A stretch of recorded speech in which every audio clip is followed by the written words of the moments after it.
These are fish and invertebrates that are making sound for a range of different reasons. They're sometimes trying to find prey, and they might be hunting together, so they're actually talking to each other while they do this.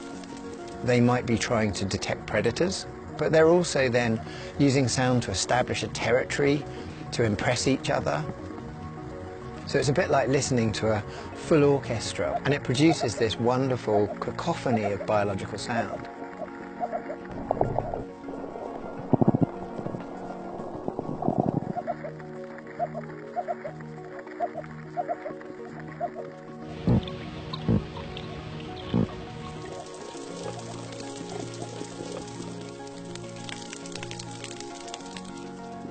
The more we study underwater acoustics, the more we're realizing that technology can help us to unlock the behavior of fish, but we've still only just scratched the surface. What else will we find by listening to the ocean?